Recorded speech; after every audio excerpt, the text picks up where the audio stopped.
Hi, I'm Jenny Raleigh, Director of Grace Christian Preschool and Kindergarten. And I'm Judy Luther, and I guess I started the kindergarten. Today, Judy and I are getting together because we will be celebrating 50 years of Grace Preschool and Kindergarten serving the Dallas community and surrounding communities. And we just thought it would be a fun time to get together and hear about the history of Grace Preschool and Kindergarten. So my first question for Judy is, how did Grace Kindergarten, started as a kindergarten and not a preschool, how did it get started? Well, I moved to town the summer of 1970, and my late husband was a student at Washington State, so he left immediately and went back up to school and left my children and I with the orders to find a church. So we visited churches, and when I visited Grace, I was in an adult Sunday school class, and they asked me where I came from and what I did, and I said I had just moved to town and was a kindergarten teacher, and left it at that. And then about 2 months later, I was invited to a coffee at another teacher's home, and Shirley Schmidt was there. And she didn't say anything directly to me, but one of the ladies said to her, "So how are things with your church now?" And she said, "Oh, we've got big plans." She said, we're thinking about starting a kindergarten if we can get a certain person to be the kindergarten teacher." And I was just listening, and I said, "Who would that be?" And she said, "Well, we were wondering if you would come back and see what we have in mind." And so there you go. So I came to the church and met with Shirley and two other people, and at this point I can't remember exactly who they were, but she was kind of the driving force. And they showed me the classroom that would be mine. We walked in, and I don't know if you're familiar with the classroom I started in, but it's that middle floor long room. Okay, yes. Maybe it's been divided, I don't know, but above the basement. Okay. Gotcha. That's important, above the basement. Right. Because you could hear well. Anyway, and so we walked into that room and it was bare. There was not a table, not a chair, not anything. There was one bulletin board on one side. And apparently, I asked Shirley later, "What made you think that I could?" She said, "Well, you were the only person we showed the room to who said this room has a lot of potential." So, and I remembered saying to her, "Will there be some tables and chairs?" And she said, "Yes, we have 2 tables and some Sunday school chairs we'll put in here." And I said, "Well, that's a start." So she asked me if I would consider taking the job. And I was happy at that thought, but I went home thinking, how do you start in a new town, a new person, knowing no one? Absolutely. And a weird thing happened that year. I don't know if it's ever happened since, because I've never seen one since, but the Census Bureau put out a little book that gave the names and addresses of every person in town and the birth dates of their children. And so I scoured every line of that book and wrote out every address and met with every child that was born in '66. That was just kind of how I went through that whole thing of all of the Dallas area. And then I wrote out a personal letter to every single one of those people that were in that little book. And I got 16 wonderful responses. And we started with 16 children. Okay. And I remember calling and saying, "Is 16 enough?" They had told me that the children would have to pay $20 a month and that I would receive $60 a month. And that was fine. Yeah. You know, we were starting, we were new, and it was going to be, and so then I met with Shirley and a couple of church members after that, and I sort of gave them a list of some things I would need. I said the rest of it I can bring myself. I had children at home, and we were through with some toys and through with some things that I could definitely start with that way, that toy thing. Probably the best thing that happened to me was that I had taught public kindergarten in Central Oregon. And the woman who taught with me was a veteran teacher. She was wonderful. Her name was Liz Nelson. And I called Liz and I said, Liz, I'm thinking about embarking on this new venture and I would like suggestions. And I said, I want to hear it. I want to hear the good and the bad because I taught next. She had been a kindergarten teacher in Culver and then moved into first grade. So she was next door to me and then received my kindergartners in her first grade. I said, I want to hear everything that I did not do right because it was my first year of kindergarten and everything that I could do in the future. So she was very blunt. She said, you know, Judy, you taught a lot of things, but not a lot about a few things. So I would narrow it down to few things and teach a lot about that. And I gave that a lot of thought. So that was my advice from her. And then I said, would you make a list for me of things I must have in the classroom that I cannot do without? And she did and mailed it to me. And I went to work on it that way. And it was, you know, a ream of paper. I didn't do a lot of paper stuff. And I just thought up the things that we were going to do. We did them. The things we did, I cringe to think that I did them now. And I'm going to say it out loud right now. And every insurance man in the world will be on my... If it was a beautiful day and I drove a Volkswagen bus, I could get 16 children in that bus. We didn't have seatbelt worries then. Just pack them in there. I did, and I would just say to them, okay, everybody has a space, and I am the bus driver. I cannot watch what's happening here. Volkswagen buses had a big square area in the back, and then an aisle down the side. Okay. So it was a lot like a school bus then. I had them on the aisle, I had them in the back, and we would drive to the city park and do our lesson in the city park and drive back again, and there were the parents. Well, we were ready I bet for the us. kids loved that. Oh, we drove to the Wheatland Ferry, and we'd cross back and forth on the ferry. Wow. and the kids just, they were so good, and I look back on that and wonder how that all happened. Really, I do. And I shared with you the picture. I go out here to Rick Riel and see my little friend Glenn Stoller. He was one of my first. And he still thinks of me as his kindergarten teacher. And I said, well, you were my best little farm boy. Yeah. Well, what special memories you were making with them, so much that they still remember you and they remember that experience. So. It was great. It was a good time. But what happened with the 16, it grew to 25 the next year. So 25, I had to cut it off at 25 because I had minimal tables. A fellow in the church named Henry Ediger came in one day and he said to me, what would you need most? And I said, you know, these fold-up tables, I wish we could make some of those. And he came back to see me and he said, I went to the lumberyard over in Salem and they have little short legs that we can make them. We'll just buy some plywood and make some. So we made a series of little short tables, and the people in the church, now I wasn't attending church here, I was attending at EMB at that time, and but the people would come to me and say, is there anything at all you need? And little things like Dr. E.A. Fleming said to me one day, could you use an extra $20 a month? Just stuff like that was so valuable because for sure we had a little metal box at the back door up on those steps, and Pope Dairy would come and deliver jungle juice and milk once a week. So I would run them downstairs to the basement. That was the catchy thing about it. I'd have to say to the children, okay, I need to go down and get our snacks. I can hear everything and you could hear a pin drop.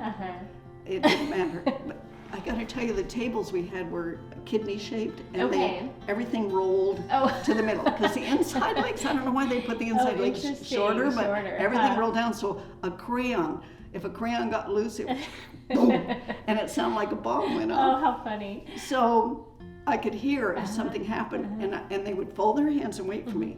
I would dash. I ran like crazy down the stairs, all the way down, clear to the basement, to the refrigerator, back up to the jungle juice. And we would have a cracker and then our juice each day. So it was just you with 25. You didn't have an assistant? Nobody. Oh, wow. There was not another soul in the church. Oh, wow. There wasn't even nobody in the office ever. Wow, so you had no support. It was just you with these 25 children. Exactly. Wow. And now when I'm going to tell you one horror story, and bless her heart, she's still around here. Do you know Marlene Fast? Yes, I do know Marlene Fast. Yeah. She was my first tragic accident. Oh. Yes, I talked the church. There's beams down in the basement, and I talked them into letting me put eye bolts up in the beams on the back side so that we could have indoor recess when it was really bad out.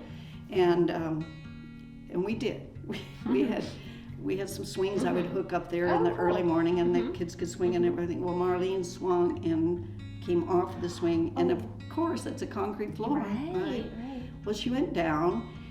Fortunately, I had a young lady in the class who was a reader, and I said, you go upstairs and use the phone in the little office and call Mr. Fast. Ted Fast was home on furlough, and she called him, and he came over, and I said, would you watch the children? I'm taking Marlene to the hospital. I picked her up and put her in that van and drove her to the hospital and called her mother, and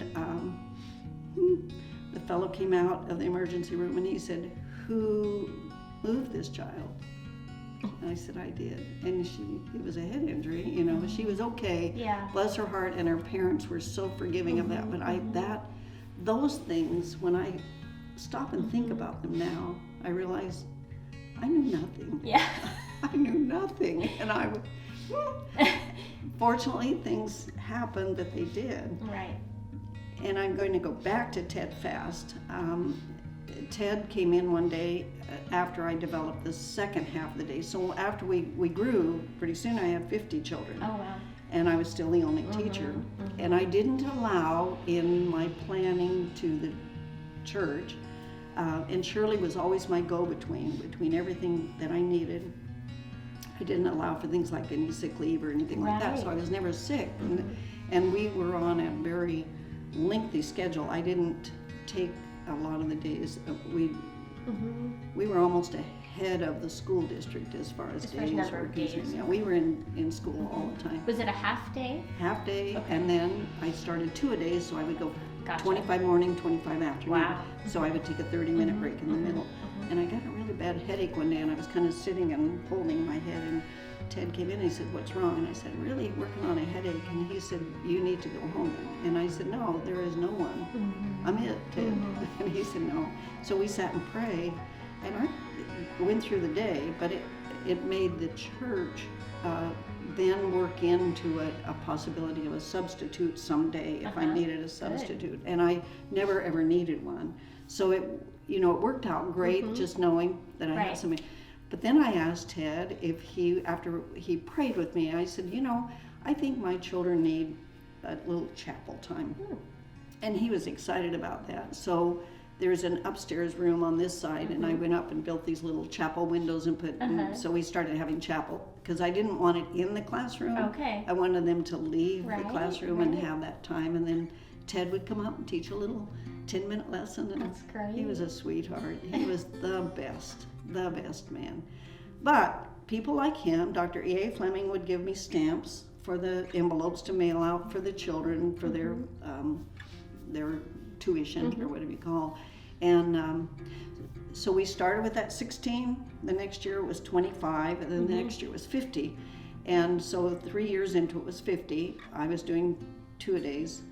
And that's when we decided to pull another person in. So Judy Schellenberg came on deck and started with the 4-year-olds. And she was just down the hall from me. Unfortunately, my son was one of those 4-year-olds. So sometimes she had to come down, knock on the door, and say, I think you need to come down and take care of this. And so we worked on that sometimes too. But it was, she was great. It was great just having another person in the building. And then the 4th year into it, I asked if there was a possibility they could hire another person to do the second half the day, and I was teaching half days. And then I received the letter from the state saying that if I did not get my certification was running out for public teaching, and so I gave the school notice that I was going to either have to get a public job or we could not afford for me to go back to school. I went to college under a real, it was a kind of a hardship situation as it was, and it drained me of all of, you know, I just knew that I couldn't go back and afford to go that route again with a family. So I gave the church notice that I was going to need to search for a public job, and it was a hard decision to make, and a hard time for me to get it away. I'm sure. Yeah. But the church was pretty understanding. They hired a lady that came in. Actually, they didn't press it too hard, and so we started the school year, and I kept saying, are you finding a person? And they said, well, not really. And so then I went in a search and found a lady that would come, and she came in and observed. We did hire do you know Judy Friesen?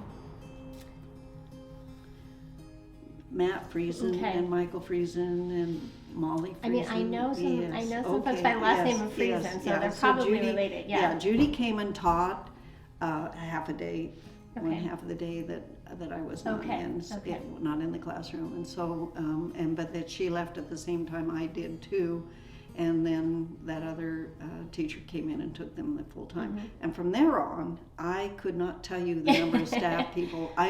Sue Mosley, Sheila Buswell, you know, a number of the ladies that were that I'm in touch with, and then of course Liz Fast, and I'm sure it goes on and on beyond that.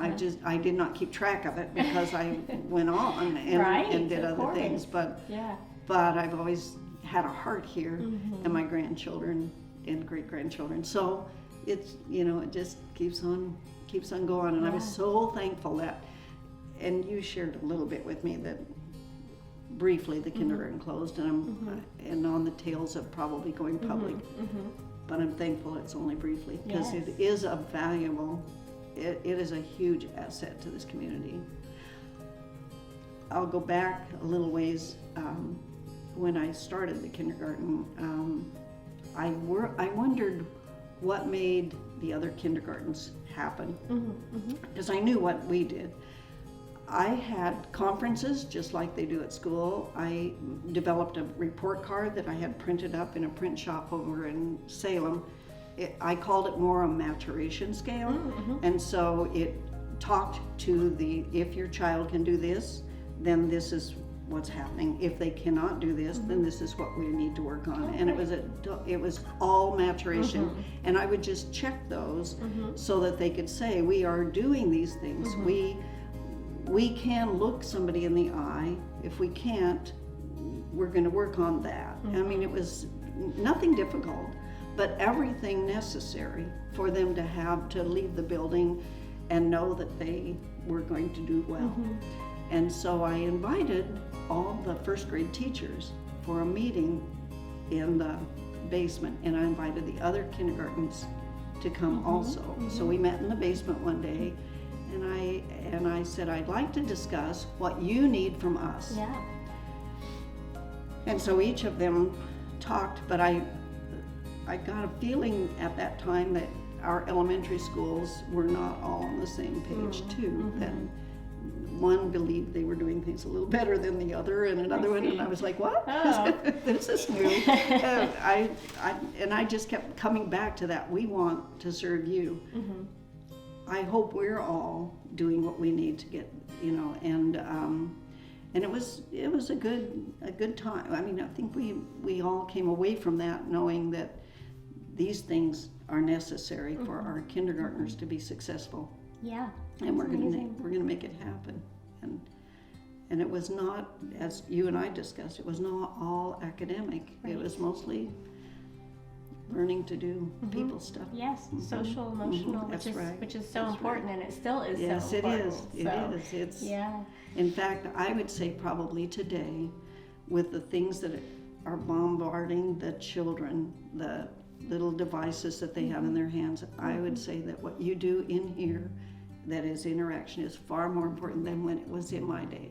Because I think our parents had more interaction with the children. I think you're right. Yeah, I think so. Yeah. Well, what a blessing that you were willing to take that on all those years ago. What an amazing legacy. Yeah, it's amazing to think, starting with just 25, or no, 16 you started with, 16 and one staff person. Yes, yeah. I Last would year say we to had- people, I'm the principal, I'm the curriculum Yeah, director, and I'm the teacher, and the aide. janitor. I would clean up the Yeah. room afterward. Yeah. And you know what was hard, when I look back on it, I never thought about it. It wasn't hard for me, but we had a bathroom. It was right in the corner. Yes. And I would have to exit so many children at a time. And of course I would watch the little boys first, because they were always most antsy, and so I'd send them down the antsier ones at a time, and then the little girls would come back and report things were right in the bathroom, and it was. I think that still happens. It was just like, whoa. Yeah. But it wasn't hard. I could sit them down and say, this is what we have to do, and there's no other answer, and this is how we will do it. And they were, ooh. That's good. Yeah, no other option. No other alternative. And I would, because I was tight with money, and there was no money really, and so I would buy certain things, and when people donated, that's when, from the church, if they donated after some event down in the basement or whatever they had for things for the church, they would always say, we left cookies in the refrigerator for kindergarten, and so it was wonderful. Oh, that's great. But I would gather the broken cookies. And I made a huge deal over Broken Cookie Day, because Broken Cookie Day, they got to spread their napkin out and have more than one piece. Oh, they And probably love so Broken Cookie Day. It was Broken Cookie Day. We had that once a month. I could put a mix of everything in there, and they acted like it was the best thing that ever happened. That's so smart. Take something that seems like it's not so great and turn it into a blessing, right? Making lemonade out of lemons. So, even today, when I run into a kindergarten, they'll say, I remember Broken Cookie Day. Really? That's such a great memory. Big I love deal. that. Oh, how wonderful. I love that. What Scratching fun an old memories. brain here. Oh. Well, you've already talked about some of your favorite memories, like Broken Cookie Day.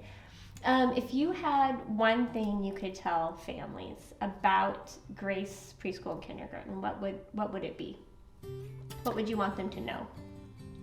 I would say from the time that I have interacted since my leaving, that the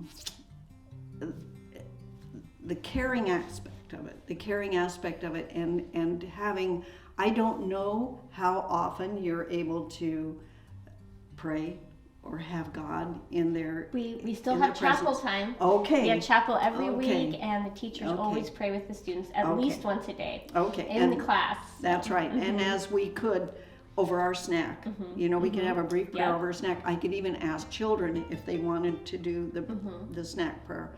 And those things may seem little, but they're huge. Yeah.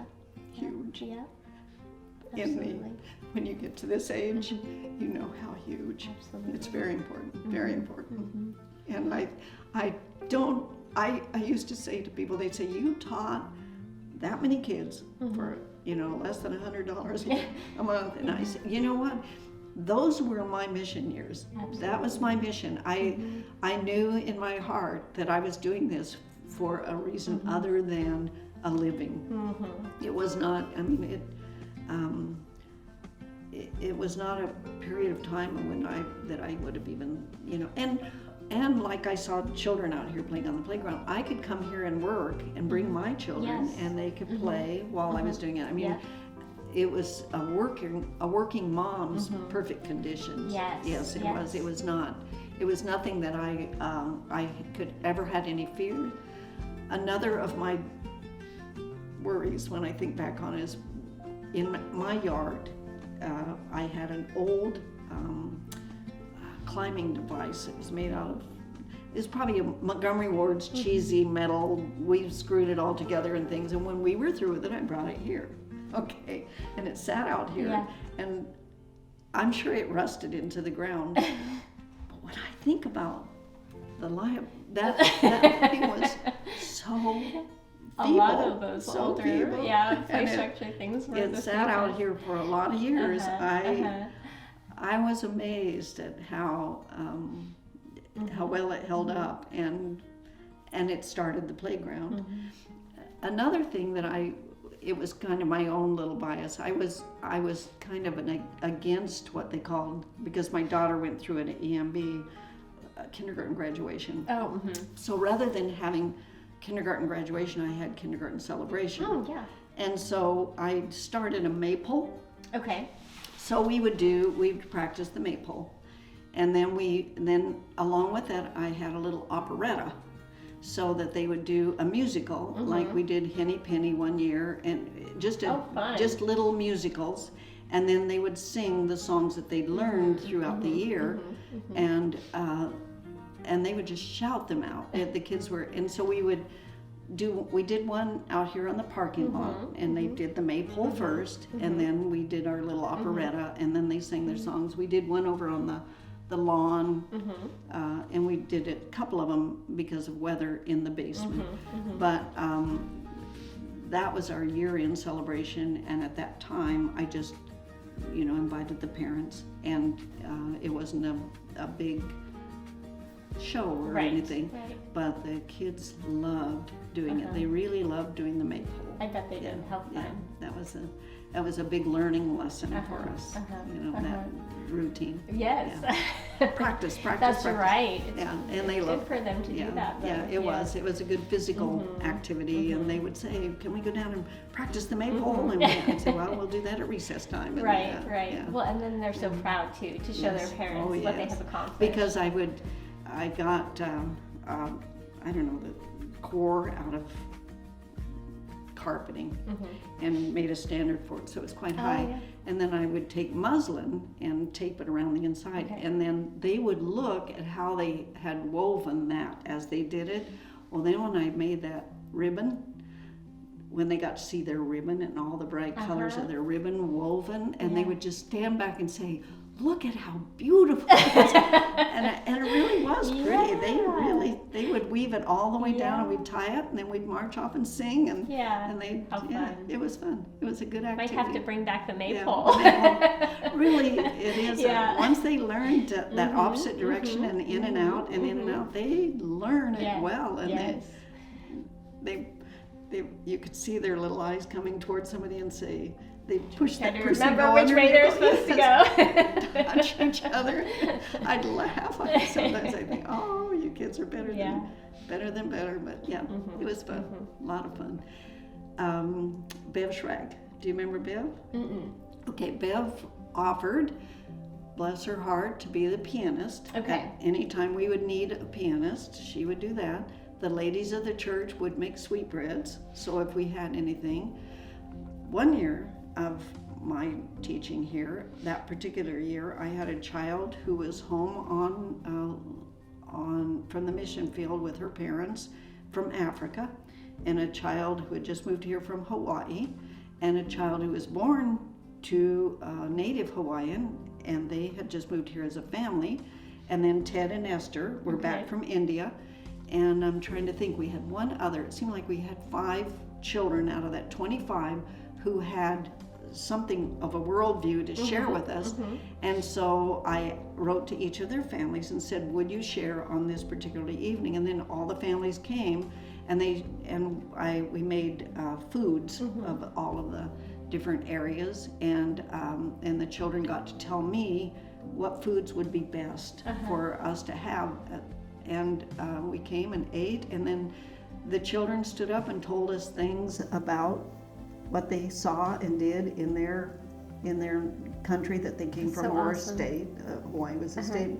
And so we had our little own private international night. That's wonderful. And it was great. And Ted and Esther with their things from India, it was very nice, very nice. Yeah, it was one of those few things that you get to do. And Grace can do that. Really, that's the other part about, I don't know if you're handed a curriculum.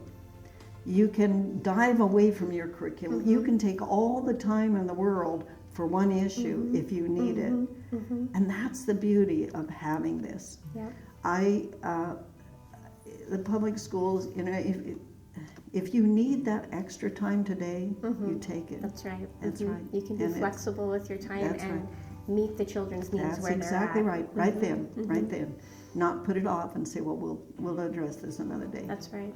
And that's what I would say is so valuable about this. Yeah. That, and that you can have God here every day. Absolutely. Yep. Sharing the love of Christ with every child. Yes. Yep. Yeah, What a it. blessing. Judy, thank you so much for visiting with me and sharing all those wonderful stories didn't and memories. overdo it. No, it was wonderful. I love to hear all those. What a fabulous insight. The people in your group that listen are going to say, oh, I had no idea those things were going on. Well, it was a different time. It was a different time. Thankfully, it was a different time. Yeah, and some of those things I feel like we miss out on now because we're so careful about things that sometimes we can't have quite as much spontaneity or fun. Put them all in one vehicle and drive them to the park. And that's right. No, think about that. Yeah. No seatbelts. No thought to what would happen if. No parent permission slip. Yeah. I would drive back and the parents say, you did what? Oh, how wonderful. Right. I think, It you did what? You went to the park. Might get a different reaction. You didn't ask? In this day and age, You didn't ask. But we did it, and we survived it, and the children would. I remember Judy Friesen saying to me, "I can't believe what you say to the kids." And I said, "Like what?" And she said, "When you line them up, I want you to make as much noise as a marshmallow." Now, really, Judy, a marshmallow? Well. Makes sense to me. You know, some of the teachers still use that, Judy. They say, okay, we want you to have marshmallow feet or put a marshmallow in your mouth. So we're still using the marshmallow for walking in line quietly. Isn't that great? Universal truths, right? Yes, isn't that true? Nothing gets new. Everything's old. Yes, that's Nothing great. new under the sun. Yeah. That's right. Well, I hope, what a blessing this is, and I hope that there are people in your listening group who are a part of this that can remember back to helping me get started, because really I can't tell you, Grace Church, the membership came forth with just one thing after another. A little man named Mr. Gertzen came in and offered to make a little boy's tool bench with all the tools strapped around it. It was stuff like that that just, yes, of course, we liked that little station, and the kids went right with it. Yeah, you know, it was wonderful. His daughter then became my working secretary out at Rick Riel when I taught at Rick Riel, Gila Overstreet, and I've told her that many times. Your father came, you know. He just came up to the plate. Whenever I needed something, he took his saw and hammer and made it happen. And I bet that was a blessing for him to be able to provide for the ministry. She said, I can't imagine my dad because that's not his nature. Oh. I said, well, he sure did it. It was then. Yes. That's so special. Yeah, Grace Church is so supportive of the school program in so many ways. And so you've grown to how many classes now? Well, we offer 6 4-year-old classes, 4 3-year-old classes, and 2 kindergarten classes currently. So we have, last year we had 160 students. This year we have 135, but and we have 17 staff, including our custodian and our bookkeeper. So yeah, it's really grown, and it's just such a blessing to see how God has worked over the last 50 years to do that for this school and this community.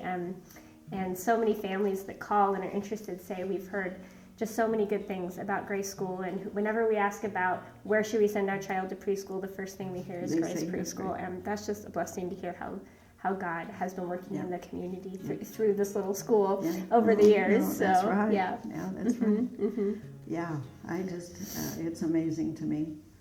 And it's, and that, do you use that building at all? Not at all, huh? Well, we do 'Cause you use the don't need new to. addition to the building over here for our Oh, little oh, 3-year-olds. okay. But I started out teaching Oh, in did that you? building when I Okay. was teaching 4-year-olds. Okay. And my son was in the classroom that you used to Okay, teach in. So okay. just up until a few years ago, we did still Oh, use that okay. building. But fire code now. Okay. We Oh, of course, So, yes, and probably yes, handicap and right, everything, right, yes. right. So, Oh, yes, but it was What a a great shame. building to start Yeah. out in, obviously, and it was used for so many years. yes, So. oh, yes. Uh-huh.